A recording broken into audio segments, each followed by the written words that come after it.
I'm Mick McCormick, and I'm the Marketing Director for Glen Eyrie. We have, as you can see in the background, quite a wonderful castle and 800 acres here, where we entertain people from all over the world, and especially the Front Range of Colorado. We're standing on the estate of General William Jackson Palmer. He was the founder of Colorado Springs, and his family lived here while he was building the railroads here throughout Colorado. We enjoy hosting people. We have 97 guest rooms here and meeting rooms, and this particular time we have the Bible Through History. Well, the Bible Through History is a museum exhibit that was put together from three entities: the Bible Museum out of Phoenix, Arizona, the British Museum that brought us our Dead Sea Scrolls exhibit, and Biblica, which is the new brand of the International Bible Society. So all three of these entities came together with Glen Eyrie and the Navigators to bring this exhibit to the public here for the first time. It is an amazing collection of the Bible through history. It has everything from cuneiforms that mention Ur of the Chaldees, where Abraham came from, all the way through to the Bible that the astronauts took to the moon. And it is a great educational experience for adults and children alike.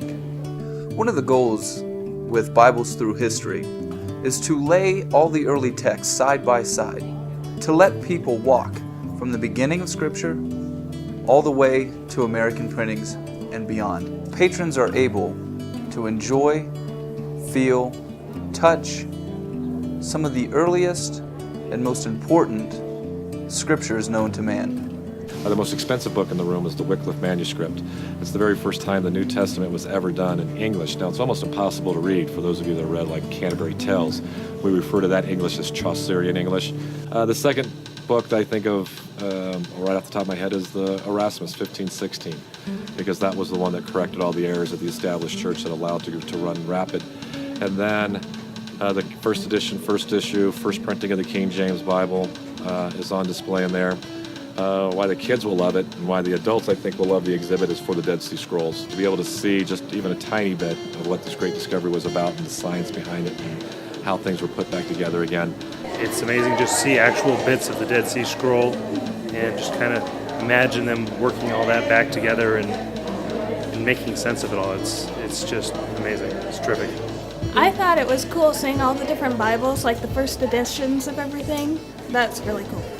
One of the highlights of our exhibit is a work by William Tyndale.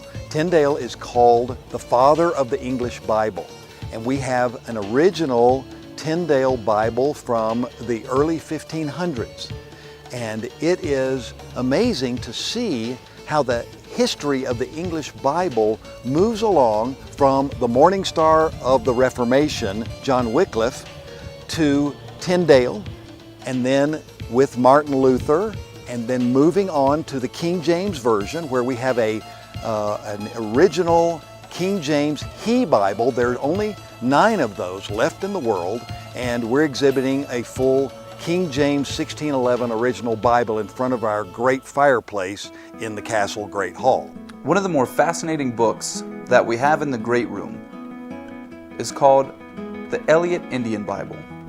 It is the first Bible printed in the New World, but in 1663, John Eliot produced the first Indian Bible to the Algonquin people. This was no small feat. John Eliot had to learn the Algonquin language. The Algonquin people did not have a written language. Therefore, John Eliot had to create the written language. On top of creating the written language, he then had to turn around and teach the people how to read their own language. Of course, the feature of the exhibit is the Dead Sea Scrolls. These coming from the British Museum and on loan to us just for 2 weeks. So as we have them here, you can see the heritage of the Bible back all the way to 250 BC, where the scribes from Qumran had written the word of the Lord, copied it, down from ages past, and it's now brought down to us, and the words on those Dead Sea Scrolls are 99.9% exactly what we have in our Old Testament Bibles today. It's fascinating to see your Christian heritage like this all in one exhibit.